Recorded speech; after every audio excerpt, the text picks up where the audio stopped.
Encontro entre Lula e secretário de Estado americano Antony Blinken acontece em Brasília. E você vai ver também. Ministros das Relações Exteriores do G20 chegam ao Brasil em meio à crise com Israel. Evento acontece até quinta-feira no Rio de Janeiro. Fuga do presídio de segurança máxima completa uma semana e os criminosos continuam desaparecidos. 3 servidores da penitenciária são afastados em meio às investigações. Número de casos de dengue aumenta em 300% em 2024. E o Ministério da Saúde alerta que este ainda não é o pico da doença. E hoje, dia 21 de fevereiro, completa 150 anos desde que os primeiros imigrantes italianos pisaram em solo brasileiro. Essas e outras notícias você confere a partir de agora. Olá, boa tarde, seja muito bem-vindo. Agora são 13 horas e 4 minutos. Chegamos ao vivo nessa quarta-feira para te contar os assuntos que estão em pauta no Brasil e também no mundo. Aproveite então esses próximos minutos para se atualizar comigo. Bom, o presidente Luiz Inácio Lula da Silva se reuniu nessa manhã com o secretário de Estado dos Estados Unidos, com Antony Blinken, em Brasília. O encontro com Lula já estava marcado, mas ganhou maior relevância após a crise diplomática entre Brasil e Israel. Vamos ver. Blinken chegou ao Palácio do Planalto pouco depois das 9 horas da manhã e foi recebido pelo presidente Lula para uma reunião a portas fechadas com assessores dos 2 governos. Segundo Brasil e Estados Unidos, no encontro seriam tratadas questões bilaterais e globais. As repercussões sobre a guerra de Israel contra o Hamas também estariam em pauta. No domingo, Lula comparou a ação militar israelense com o Holocausto. Os Estados Unidos são um dos principais apoiadores de Israel. Apesar disso, a Embaixada dos Estados Unidos no Brasil informou que Blinken usaria o encontro para reafirmar ao presidente brasileiro o interesse mútuo em garantir a paz internacional. Na pauta oficial da reunião bilateral, também estavam temas como direitos dos trabalhadores, equidade racial e medidas para combater o desmatamento. Antony Blinken chegou ao Brasil na noite de terça-feira e foi recebido por diplomatas e pela embaixadora dos Estados Unidos no Brasil, Elizabeth Beiglen. A comitiva norte-americana também participa da reunião do G20 no Rio de Janeiro. Bom, em meio à crise com Israel, ministros das Relações Exteriores do G20 se reúnem no Rio de Janeiro. Vamos ver o que está em jogo nesse, que é o primeiro evento desse porte que acontece em terras brasileiras e vai até amanhã, quinta-feira. Os representantes do grupo das 20 maiores economias do mundo desembarcam no Rio de Janeiro para o encontro do G20. Segundo o Itamaraty, o principal tema a ser debatido vai ser a reforma de organismos multilaterais, como a Organização das Nações Unidas. A cúpula, com a participação dos chefes de Estado do G20, deve acontecer entre os dias 18 e 19 de novembro, também no Rio de Janeiro. Entre outros, estarão no evento desta quarta-feira Antony Blinken, secretário do Estado do governo Joe Biden, dos Estados Unidos, e Sergei Lavrov, da Rússia. A Casa Branca responsabilizou a Rússia pela morte de Alexei Navalny, líder da oposição morto na sexta-feira em uma prisão na Sibéria. O Brasil preside desde 1º de dezembro de 2023 o G20. E o país que preside temporariamente o G20 deve receber os representantes de outros países, organizar as reuniões e pautar as discussões. 3 temas prioritários foram escolhidos para serem discutidos ao longo deste ano: o combate à fome, à pobreza e às desigualdades, transição energética e mudanças climáticas e também reforma das instituições multilaterais. O presidente Lula tem dito em seus discursos que considera que é preciso reformar instituições como a ONU, o Fundo Monetário Internacional e o Banco Mundial. Mudando de assunto, a fuga de 2 criminosos do Presídio Federal de Mossoró, no Rio Grande do Norte, completou uma semana. Desde então, o número de agentes das forças de segurança atuando nas buscas chegou a 500.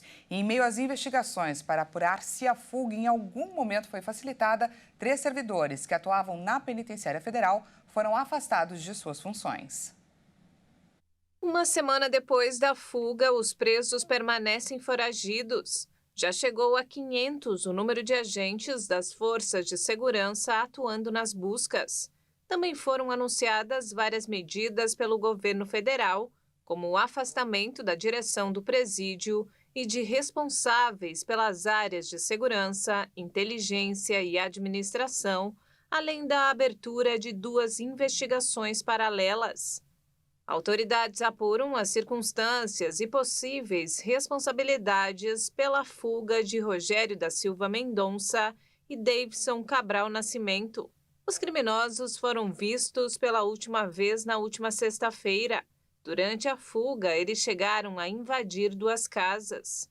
Os policiais já encontraram algumas pistas no raio de 15 quilômetros da penitenciária. O ministro da Justiça, Ricardo Lewandowski, suspendeu visitas e banho de sol em Mossoró e ordenou a revisão dos equipamentos e protocolos de segurança nas 5 penitenciárias federais do país.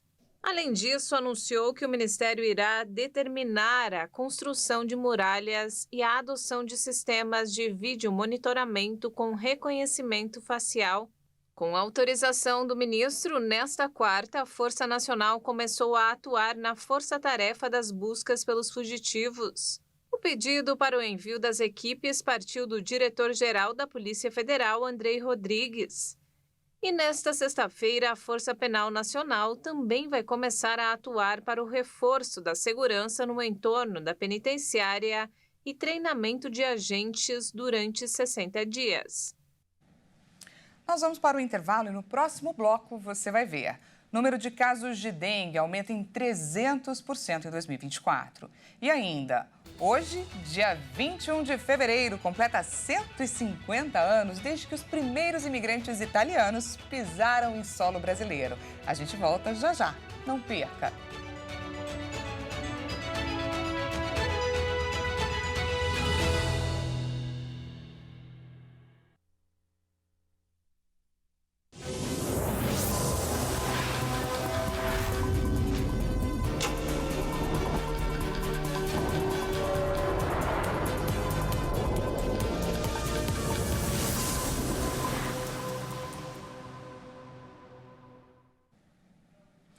Seja bem-vindo mais uma vez, nós estamos de volta e ao vivo, 1h12 pelo horário de Brasília. Voltamos com mais destaques dessa quarta-feira para você. Agora vamos falar sobre a dengue, porque o número de casos já subiu mais de 300% aqui no Brasil em 2024. Apesar da alta, o Ministério da Saúde alerta que este ainda não é o pico esperado da doença para esse ano. Vamos ver. O Brasil já ultrapassou a marca dos 680 mil casos de dengue. Segundo os dados do painel de monitoramento das arboviroses do Ministério da Saúde, o país registrou um total de 688.461 casos prováveis da doença nas 7 primeiras semanas epidemiológicas do ano. O número representa um aumento de 315% em relação ao mesmo período do ano passado, quando o Brasil teve 165.839 casos. O índice pode ser ainda maior, conforme chegam novas informações dos municípios. Neste momento, Distrito Federal, Minas Gerais, Acre, Paraná, Goiás, Espírito Santo e Rio de Janeiro são as unidades da federação com maior incidência da doença por 100 mil habitantes. Além dos milhares de casos, 122 pessoas perderam a vida por causa da dengue. Outros 456 óbitos estão sob investigação. O fenômeno El Niño, que eleva a temperatura e favorece a reprodução do mosquito Aedes aegypti, transmissor da dengue, zika e chikungunya, contribui para o aumento dos casos neste ano. A situação é alarmante, já que a alta de casos acontece antes mesmo do pico tradicional da doença, entre março e abril. No ano passado, o país bateu 688 mil casos apenas na 14ª semana epidemiológica no início de abril. O principal desafio são as implicações da alta de casos no sistema de saúde, que pode deixar as unidades estaduais e municipais sobrecarregadas. No Rio de Janeiro, o governador Cláudio Castro anunciou que o estado do Rio vive uma epidemia de dengue. O número de casos desde o início do ano é 20 vezes maior que o esperado para o período. 4 pessoas morreram por conta da doença. E agora vamos olhar melhor para a situação em Santa Catarina. Por lá, os casos de dengue aumentaram, olha só, 650%, com 8 mortes confirmadas, levando as autoridades a decretarem situação de emergência em saúde. Mas quem traz para a gente mais detalhes é a nossa repórter Michele Veiga. Santa Catarina vive novamente uma epidemia de dengue. Já são mais de 17 mil casos que estão sendo avaliados pela DIV, órgão da Vigilância Epidemiológica de Santa Catarina, que investiga essa situação. De acordo com a própria DIV, já são 8 óbitos confirmados pela doença. Aqui, a secretária de Saúde, Carmen Zanotto, lançou um informativo dizendo o porquê desse decreto emergencial no estado. Bom, nós estamos acompanhando através do conjunto dos nossos 295 municípios, tanto os internamentos como a ampliação da procura das emergências dos nossos hospitais e das UPAs, o aumento do número de municípios infestados, já temos mais de 8 municípios com decreto de emergência e seguindo as orientações e as normas sanitárias, estamos optando então por um decreto de emergência, até porque ele se faz necessário para a gente ampliar ainda mais, se necessário for, a oferta de serviços. Tá aí, portanto, a palavra da secretária Carmen Zanotto. Já são 177 municípios em situação de emergência devido à dengue em Santa Catarina. As vacinas estão em falta, como em todo o Brasil, devido à baixa produção. A região do Vale do Itajaí, como a própria cidade de Itajaí e Araquari, são as mais atingidas. Já são 165% a mais de casos no estado no mesmo período equivalente ao ano passado. De Santa Catarina para a Hit TV, repórter Michele Veiga.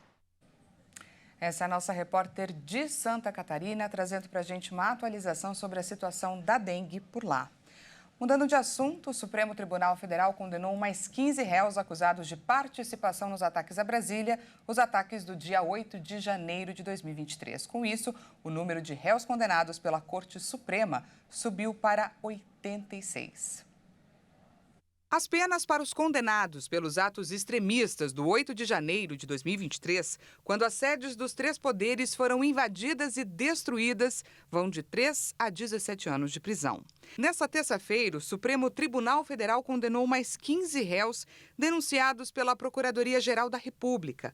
A maioria dos réus foi sentenciada pelos crimes de associação criminosa armada, abolição violenta do Estado Democrático de Direito, tentativa de golpe de Estado, dano qualificado e deterioração de patrimônio tombado.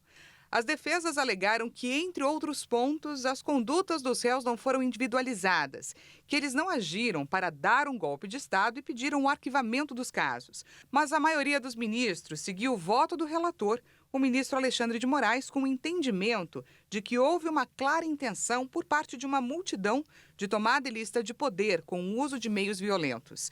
A maioria da corte também afirmou que os ataques configuraram o chamado crime de multidão, quando um grupo comete uma série de crimes, sendo que um influencia na conduta do outro num efeito manada. Com isso, todos precisam responder pelo resultado dos crimes.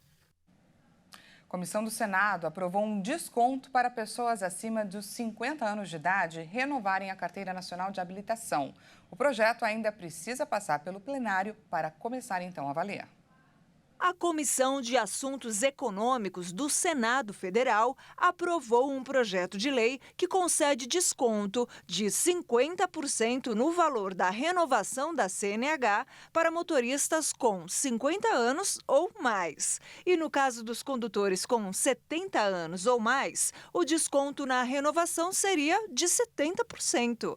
O texto agora segue para a apreciação da Comissão de Constituição e Justiça da Casa e depois para o plenário. O autor do projeto, o senador Fernando Dueire, defendeu que o projeto não é benefício, é justiça, por uma questão etária e de justiça social.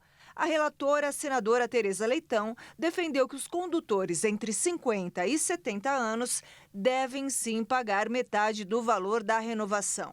Ela argumentou que deve ser um direito, já que eles precisam realizar o procedimento 2 vezes por década, enquanto os mais jovens realizam a renovação apenas uma vez a cada 10 anos.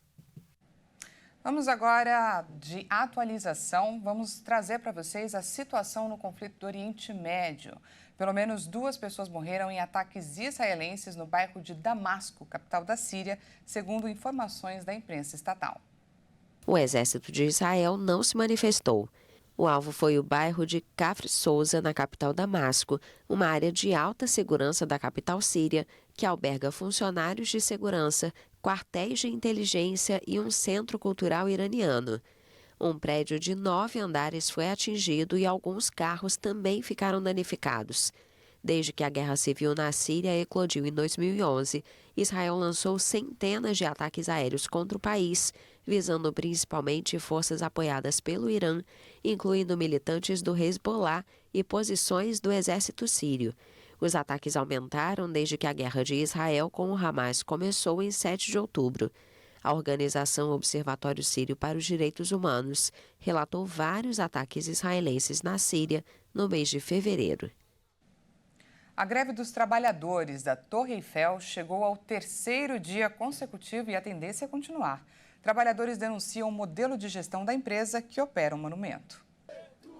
A paralisação foi convocada pela Força Operária e pela Confederação Geral do Trabalho, que afirmaram que têm a impressão de que os gestores da torre não estão fazendo nada. A greve acontece há 5 meses das Olimpíadas, que vão começar no final de julho. As negociações foram concluídas na terça sem acordo, já que o pedido dos sindicatos para contar com um representante da prefeitura não foi atendido. A Prefeitura de Paris é acionista majoritária da SET, empresa que gere o ponto turístico mais famoso da França. Trabalhadores denunciam que a prefeitura impõe um modelo de negócio insustentável devido a um desequilíbrio entre os preços dos ingressos e os gastos. O equilíbrio econômico da Torre Eiffel foi afetado por uma perda equivalente a mais de 640 milhões de reais em entradas durante os 2 anos de crise durante a pandemia. E hoje, dia 21 de fevereiro, faz 150 anos desde que os primeiros imigrantes italianos chegaram ao Brasil. No dia 17 de fevereiro, o navio La Sofia, vindo de Gênova, chegou ao porto de Vitória, no Espírito Santo. No entanto, foi somente 4 dias depois que os 388 italianos puderam finalmente pisar em solo brasileiro. E o motivo dessa demora no desembarque aconteceu porque o porto de Vitória não possui estrutura suficiente para grandes embarcações. E a chegada ao Brasil não foi difícil só no desembarque. Logo que eles chegaram, logo que eles desembarcaram, eles fizeram morada em Santa Teresa, que foi o primeiro município fundado por italianos aqui no Brasil. Mas algumas pesquisas mostram que a busca por uma qualidade melhor de vida, uma melhor qualidade de vida, talvez tivesse sido equivocada, já que para chegarem às fazendas, para trabalhar, o trajeto levava até 6 horas. Mas essas dificuldades não impediram o povo italiano de prosperar em terras brasileiras. E vale destacar que a região de Santa Teresa carrega a cultura e a história italiana até hoje. 90% da população da região tem descendência italiana, enquanto 35 milhões de brasileiros são registrados como ítalo-brasileiros. Uma grande história que faz parte desse Brasil, que é o Brasil de todos. E em homenagem a esses 150 anos da colonização italiana, vamos agora viajar para a Itália, claro. E nada mais justo que irmos para a cidade de Gênova, de onde saíram os primeiros imigrantes italianos, esses que vieram ao Brasil. Você agora pode ver uma imagem superior sobre a cidade e o porto. Gênova também é conhecida como Gênoa. E foi a protagonista italiana nas viagens marítimas durante séculos, sendo fundamental para a economia, já que os mercadores eles enriqueceram bastante com o transporte de produtos como seda, pedras preciosas e as especiarias muito apreciadas na Europa. No entanto, apesar da economia enriquecendo, os ricos e os patrões, muitos tiveram dificuldades de se adaptarem nesse grande mundo que Gênova se tornava. Tanto que essa origem desigual foi o que incentivou, que motivou a vinda de italianos para o Brasil, onde o sonho da melhora na qualidade de vida se acendeu. E é com essa pequena aula de história que a gente encerra hoje o jornal. Essa edição fica por aqui. Obrigada pela sua companhia e te convido a continuar ligadinho na programação da HIT. Até mais!